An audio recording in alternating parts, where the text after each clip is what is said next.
anak-anak, bertemu lagi dengan saya Ibu Yuni. Pada kesempatan kali ini kita akan membahas materi mengenai usaha dan energi. Nah, apa itu usaha dalam ilmu fisika? Baik, kita lihat dulu bagian-bagian yang akan kita bahas pada pertemuan kali ini. Yang pertama itu adalah tentang usaha, yang kedua adalah perhitungan usaha, yang ketiga adalah daya, dan yang keempat adalah energi.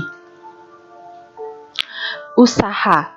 Nah, dalam kehidupan sehari-hari sering kita mendengar ya kata tentang usaha. Misalnya, kamu sudah berusaha mendorong mobil itu, atau seorang atlet lari sudah berusaha memenangkan olimpiade. Nah, berdasarkan pemahamannya, usaha itu dikatakan adalah suatu gaya yang bekerja pada suatu benda. Ya, dikatakan dia melakukan usaha jika dapat membuat benda tersebut berpindah tempat. Nah, jika tidak terjadi perpindahan, berarti dia tidak melakukan usaha. Nah, satuan usaha dalam SI itu adalah Joule. Dalam kurung kamu bisa menulis huruf J besar saja. Nah, usaha sebesar 1 Joule itu dilakukan apabila gaya sebesar 1 Newton itu memindahkan benda sejauh 1 meter, atau 1 Joule itu sama dengan 1 Newton meter. Nah, usaha di sini didefinisikan sebagai suatu kegiatan untuk mencapai suatu tujuan tertentu. Jika sebuah gaya bekerja pada benda sehingga menyebabkan benda tersebut berpindah, maka usaha yang dilakukan gaya itu dinyatakan dengan persamaan W sama dengan F kali S. Nah, di mana W itu adalah usaha memiliki satuan Joule, F itu adalah gaya memiliki satuan Newton, dan S adalah besarnya perpindahan benda memiliki satuan meter. Nah, ini ceritanya ya, seorang anak berusaha untuk mendorong sebuah meja. Nah, jika gaya yang diberikan pada benda ini berbentuk sudut, maka persamaannya akan menjadi W sama dengan, nah ini karena gaya yang diberikan bentuk sudut, maka F-nya ada sudutnya namanya cos alpha, dikalikan SS itu perpindahan benda. Ya, kalau kita sederhanakan dia menjadi F kali S cos alpha. Nah, seperti ini ilustrasinya. Ya. Di mana alpha itu adalah sudut antara gaya dan perpindahan benda, ya, di sini ya dengan lantai ya. Nah, jenis-jenis usaha. Usaha itu dibagi menjadi 4. Yang pertama adalah usaha positif ya. Usaha positif ini merupakan usaha yang arahnya ya, arah geraknya itu sama dengan arah gayanya. Jadi dia searah ya, sehingga muncul persamaan W sama dengan gaya dikalikan perpindahan. Nah, ini geraknya misalnya ke kanan, gaya yang diberikan juga adalah ke kanan. Yang kedua adalah usaha negatif. Nah, usaha negatif ini kebalikan dari usaha positif. Ya, jika arah gaya yang diberikan itu berlawanan arah dengan gerakannya, sehingga nilai F-nya menjadi negatif. Ya, ini ya. Misalnya arah gerakannya ke kanan, tapi dia memiliki gaya yang ke kiri, sehingga nilai F-nya negatif. Nah, FG di sini adalah merupakan gaya gesek. Usaha yang dilakukan oleh gaya gesek sebesar FG pada suatu benda disebut dengan usaha negatif. Nah, kapan gaya gesek ini berlaku? Contoh, ketika kita sedang berjalan. Nah, ketika kita sedang berjalan itu muncul yang namanya gaya gesek yang mempertahankan kita pada kedudukan mula-mula. Nah, gaya gesek ini juga memiliki keuntungan. Jika gaya gesek ini tidak ada, maka kita kemungkinan akan terpleset atau tergelincir. Nah, ini gaya yang berlawanan dengan gaya tariknya, ya. Yang ketiga adalah usaha nol. Nah, usaha nol ini terjadi apabila arah gaya ini tidak menyebabkan perpindahan. Nah, seperti itu. Jadi kita sudah memberikan gaya nih ya, tapi tetap saja tidak terjadi perpindahan. Jika tidak terjadi perpindahan, maka usaha yang dilakukan itu sama dengan nol. Nah, seperti ini seorang laki-laki berusaha untuk mendorong tembok ya, tapi tidak terjadi perpindahan sehingga usahanya sama dengan nol. Kemudian yang terakhir adalah usaha oleh beberapa gaya. Nah, usaha oleh beberapa gaya ini adalah sebuah benda yang dikerjakan oleh lebih dari satu gaya. Sehingga W di sini sama dengan F ya, dikurangi FG. FG ini adalah gaya geseknya, itu nanti diakumulasikan, dikalikan dia dengan perpindahan. Nah, contohnya seperti ini ya. Jika FG-nya lebih besar, nah maka gaya yang terjadi menjadi negatif. Nah, jika F-nya yang searah lebih besar, maka F-nya dia akan menjadi positif. Nah, seperti ini dia, lebih dari satu gaya saya contohkan. Misalnya, ini tanda panahnya ke kanan, ini tanda panahnya ke kiri, ini tanda panahnya ke kanan. Ya, ini 50 Newton, ini 90 Newton, jadi dia dijumlahkan dan dikurangi 70 Newton. Ya, seperti itu jadinya. Jadi dia pengurangan dia ke kanan dikurangi ke kiri, dikalikan perpindahannya. Nah, saya berikan contohnya ya. Ini sebuah meja didorong dengan sebuah gaya sebesar 200 Newton dan bergeser sejauh 2,5 meter.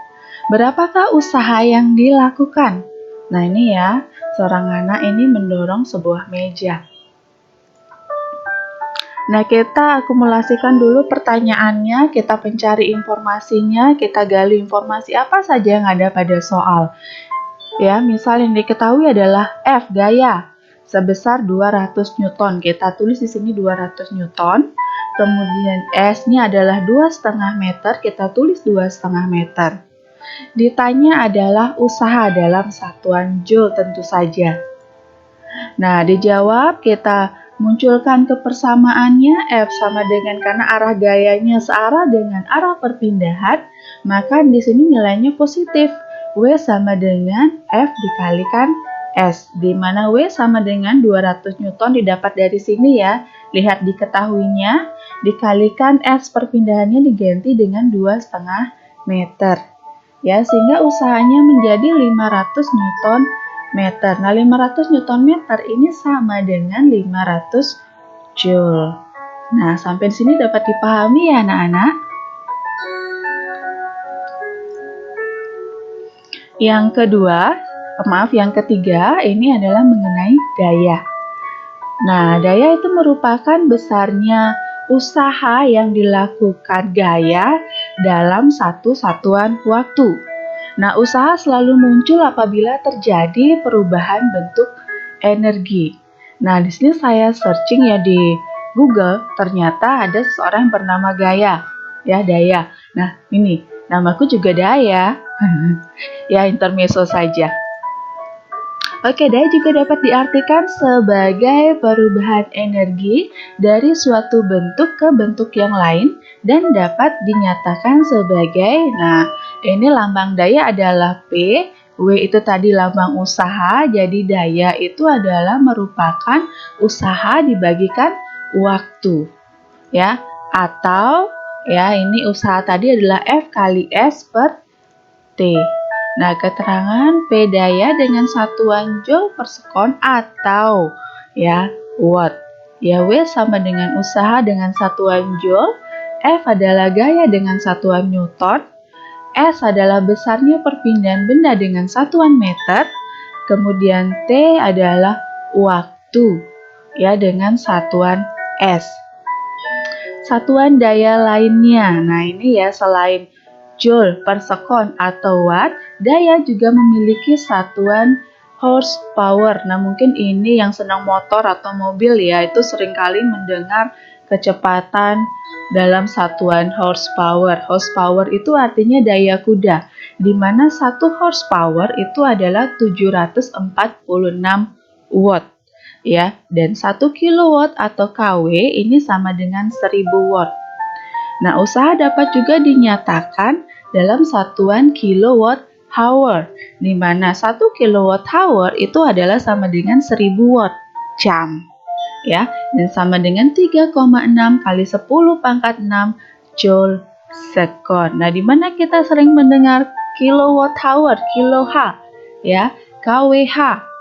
Nah, ini di listrik ya. Nah, kalau kamu pernah beli listrik, nah ini dapatnya sekian kWh, itu ada ya. Nah, saya berikan contoh soal daya. Seorang berbasa 50 kg menaiki tangga yang tingginya 10 meter selama 2 menit. Jika percepatan gravitasi G adalah 10 meter per sekon kuadrat, hitunglah daya yang dihasilkan. Nah, tentu saja kita mencari informasi dulu dari soal. Diketahui M itu adalah massa 50 kg. H itu adalah tingginya 10 meter. T itu adalah waktu adalah 2 menit. Nah, satuan SI waktu itu adalah dalam sekon, sehingga kita harus mengubahnya menjadi sekon dulu, yaitu 120 sekon. Ya, kemudian G itu adalah percepatan gravitasi adalah sebesar 10 meter per sekon kuadrat. Nah, apa yang ditanyakan adalah daya yang dihasilkan. Nah, kita jawab sama seperti sebelumnya, kita cari rumusnya dulu. Nah, ini W, karena pergerakannya adalah vertikal itu dari atas ke bawah ya, sehingga A-nya itu diganti dengan G. Ya, kalau dia linear itu ke samping, vertikal itu atas bawah, ya, sehingga dia diganti dengan A-nya kan massa gaya itu adalah massa dikalikan percepatan. Karena dia gerakannya vertikal, maka percepatannya diganti dengan G.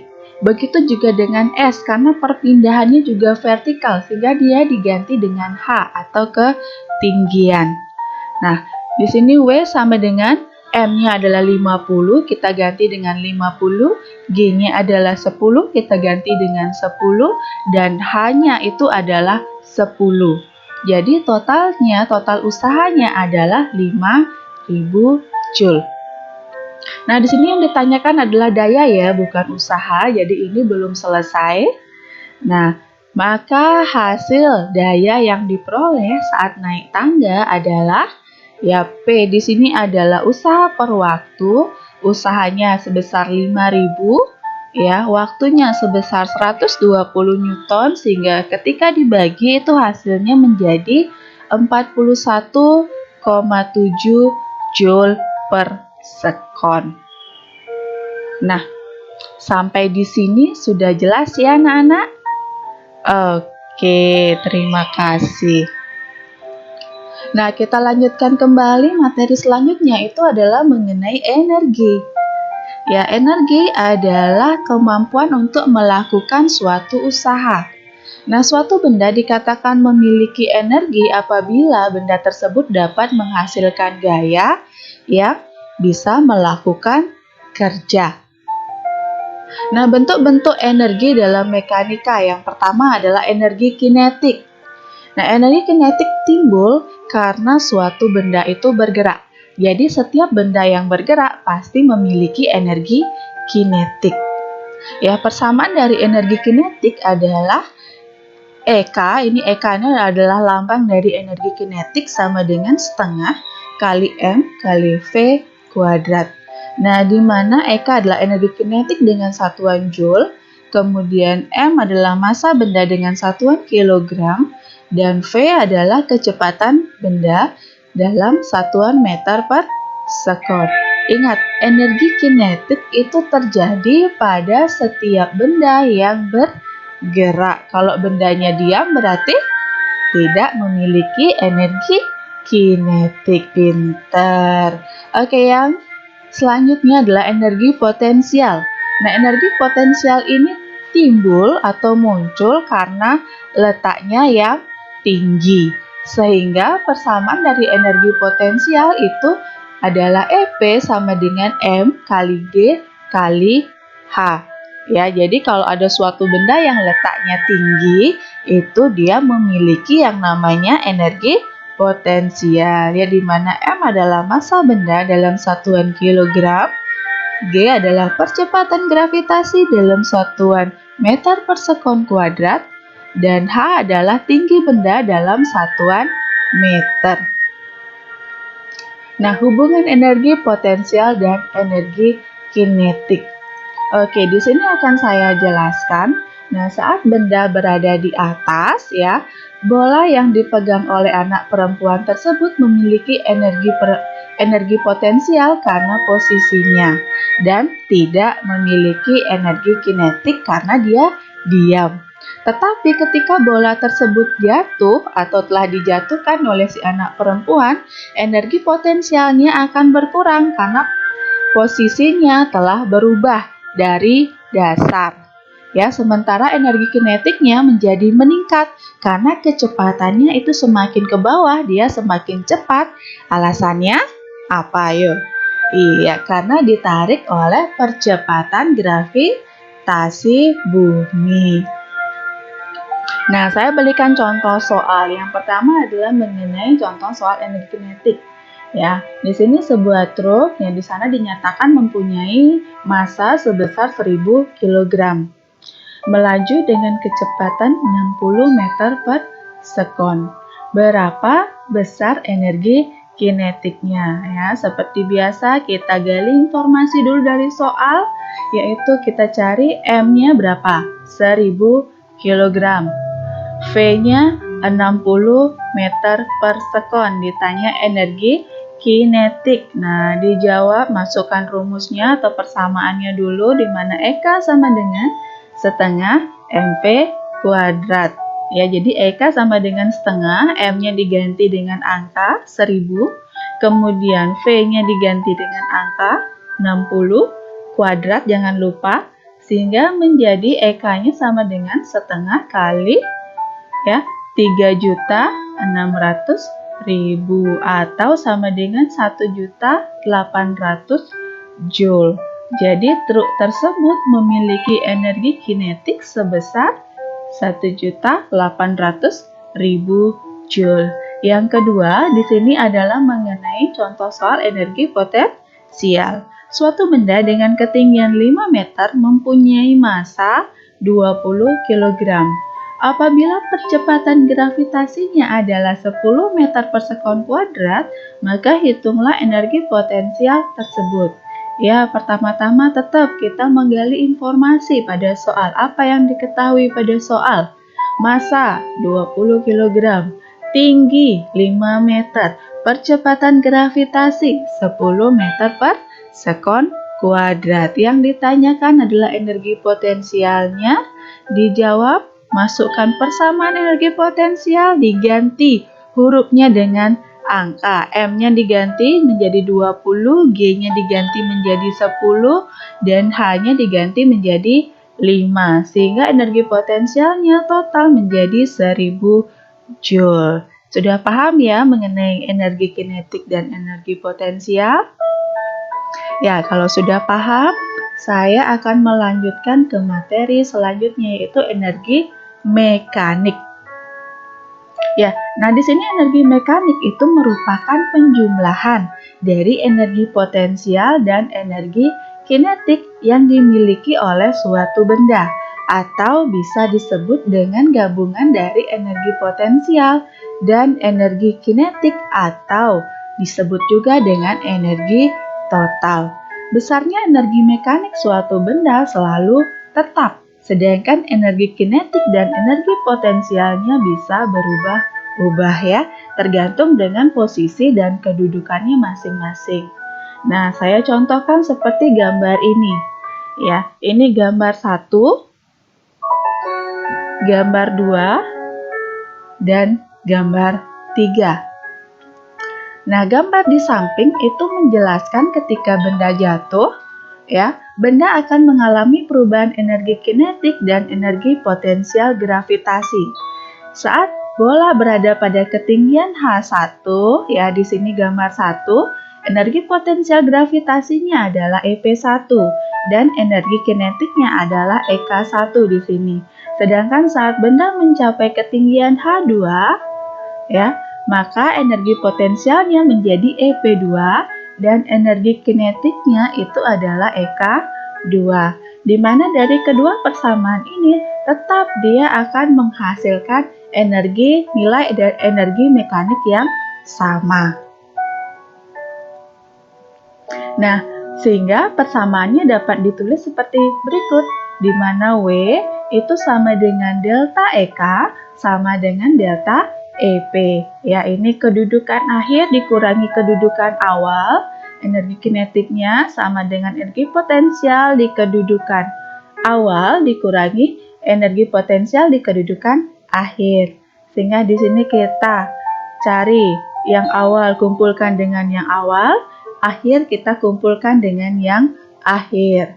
Ya, kita masukkan persamaannya EP itu adalah M kali G kali H 1 ditambah setengah MV 1 sama dengan M kali G kali H 2 kedudukan 2 ditambah setengah M kali V di kedudukan 2.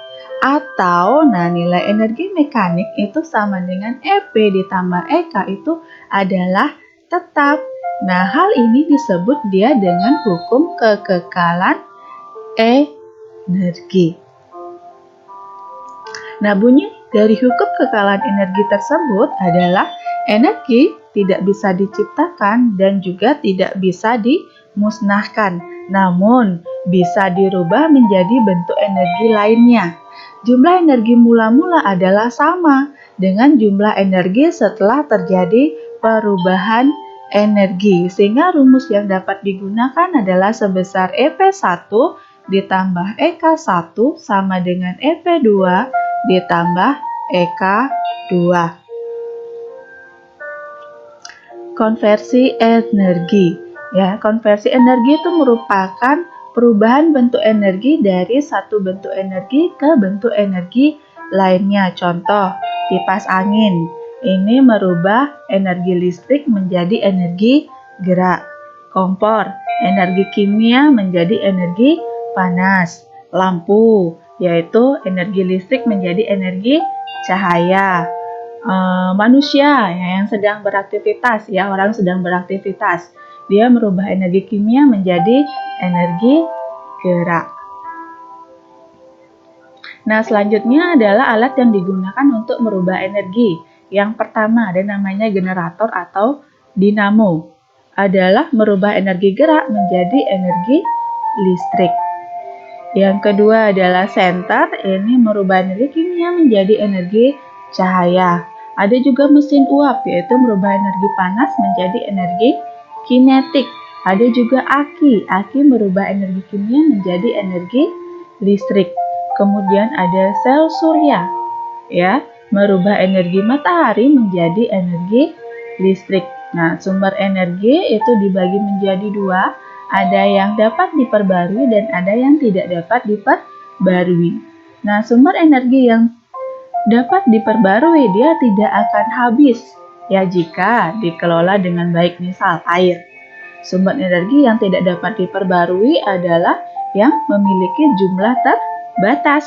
Contohnya minyak bumi, gas bumi, panas bumi, dan lain sebagainya.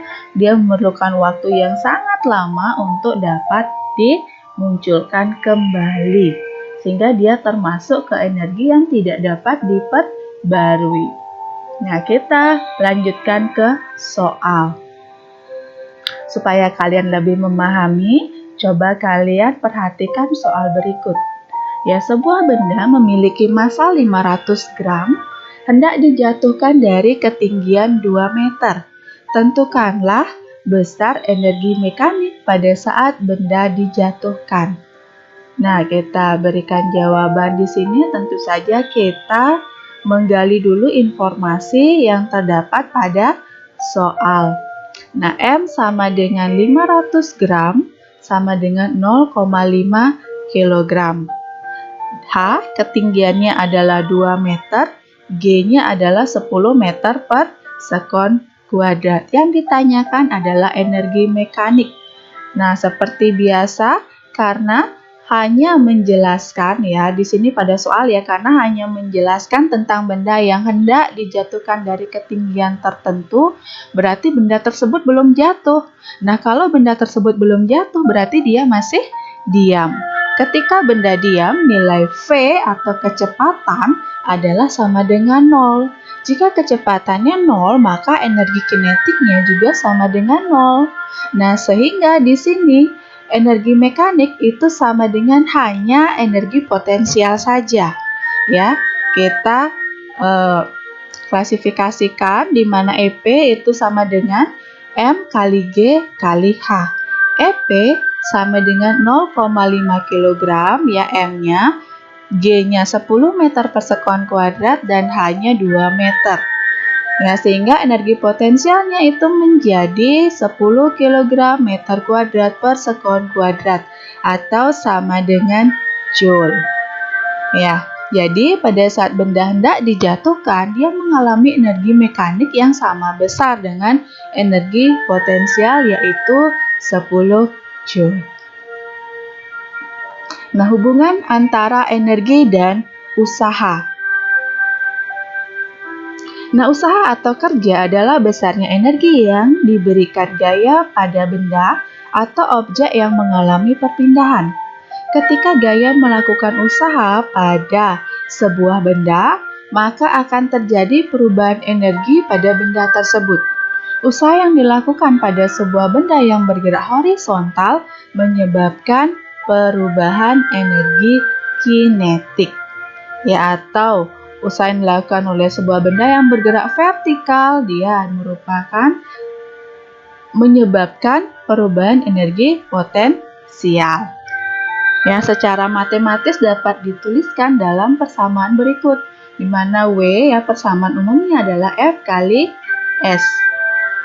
Ya, karena usaha itu sama dengan energi kinetik, yaitu sama dengan energi kinetik di kedudukan akhir dikurangi energi kinetik di kedudukan awal.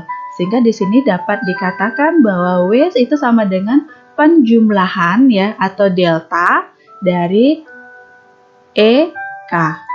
Yang kedua itu adalah W sama dengan delta EP, itu adalah nilai dari EP di kedudukan akhir dikurangi nilai dari EP di kedudukan awal. Nah, saya berikan keterangan di sini, di mana W itu adalah usaha atau kerja memiliki satuan Newton meter atau Joule.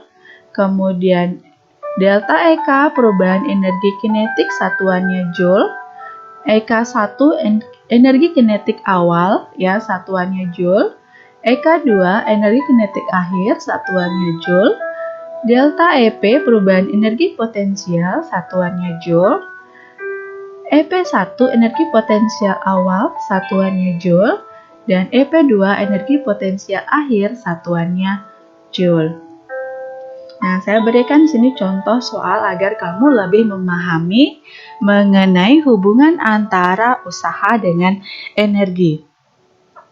Nah, dikatakan pada soal di sini sebuah benda bermassa 5 kg terletak di atas bidang datar licin dalam keadaan diam.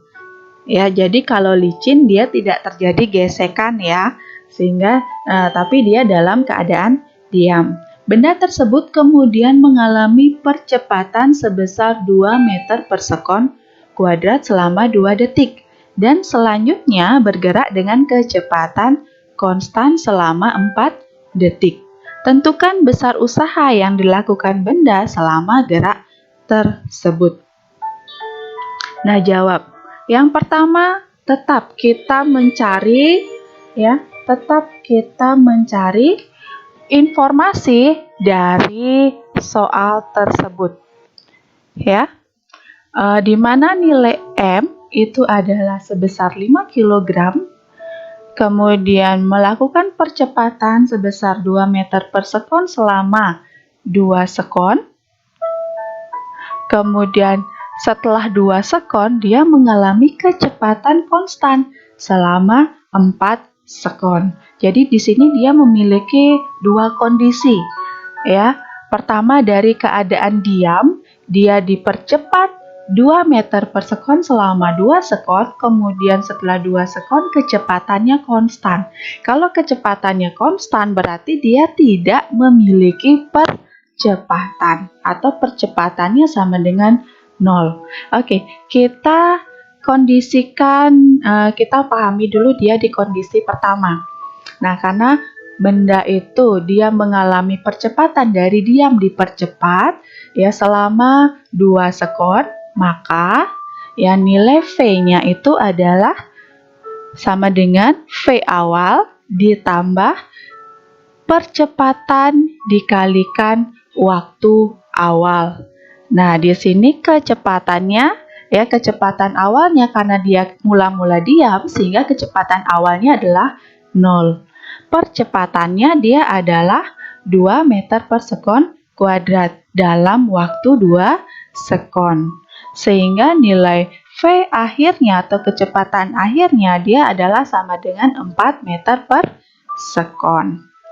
Nah, usaha yang dilakukan selama kecepatan ini adalah sebesar ya W, karena dia bendanya melakukan gerakan sehingga usahanya itu sama dengan ya perubahan energi kinetik ya, di mana W itu adalah sama dengan setengah mv kuadrat ya, karena terjadi perubahan kecepatan atau memiliki percepatan sehingga dia menjadi setengah mv akhir dikurangi V awal, jangan lupa kuadratnya, sehingga W sama dengan setengah M-nya 5 ya, V akhirnya adalah 4 didapat dari VT 4 kuadrat dikurangi karena benda mula-mula diam sehingga kecepatannya bernilai 0. Nah, sehingga di sini akhirnya setengah kali 5 dikali 4 kuadrat. 4 kuadrat itu bernilai 16 ya, sehingga jika ditotal nilainya menjadi 40 Joule. Nah, kemudian kondisi kedua. Ya, kondisi kedua dari setelah bendanya dipercepat, dia mengalami kecepatan yang konstan. Ya, ini selama 4 detik. Nah, kecepatannya pada percepatan 2 meter per sekon kuadrat itu adalah selama selang waktu 2 sekon itu adalah 4 meter per sekon, sehingga pada setelah kondisi 2 sekon dia akan tetap mengalami kecepatan sebesar 4 meter per sekon karena kecepatannya konstan. Ya. Nah, sehingga usaha yang dilakukan itu adalah sebesar W sama dengan ya perubahan nilai EK ya, di mana W itu sama dengan setengah mv kuadrat. Nah, di sini karena kecepatannya konstan maka nilai V-nya tetap. Nah, karena nilai V-nya tetap karena tidak dikatakan tidak terjadi yang namanya usaha atau usahanya sama dengan 0. Nah, bagaimana terjadi dia 0? Iya, itu karena kecepatannya konstan. Sehingga di sini dia terjadi pengaruhnya. Ya, kecepatan akhir dikurangi kecepatan awal. 4 kuadrat dikurangi 4 kuadrat sama dengan 0. 0 dikali berapapun itu sama dengan 0. Nah, usaha yang sama dengan 0 itu dikatakan tidak memiliki usaha atau tidak terjadinya perubahan kedudukan. Ingat, ke depan kembali, yang dikatakan terjadinya usaha itu syaratnya adalah harus mengalami perubahan posisi. Ya. Nah, hal tersebut berarti saat terjadi kecepatan konstan, usaha yang dilakukan pada benda tersebut sama dengan 0. Dengan demikian, usaha yang terjadi selama benda bergerak dengan kecepatan selama benda bergerak totalnya itu adalah sebesar W sama dengan 40 Joule ditambah 0 sama dengan 40 Joule ya. Nah, sampai di sini paham ya anak-anak ya? Jadi terjadi dua kondisi. Nah, sekian pembahasan saya mengenai usaha dan energi. Jika kamu ada pertanyaan, silahkan tanyakan di kolom komentar di bawah, ya, atau silahkan beri like, komen, dan share ya pada akun sosial kamu supaya kamu dapat lebih memahaminya. Silahkan tanya-tanya langsung di kolom komentar. Nah, sampai di sini pembahasan saya. Semoga kamu semua dapat memahaminya dengan jelas. Terima kasih atas perhatiannya. Bye-bye. Om Santi Santi Santi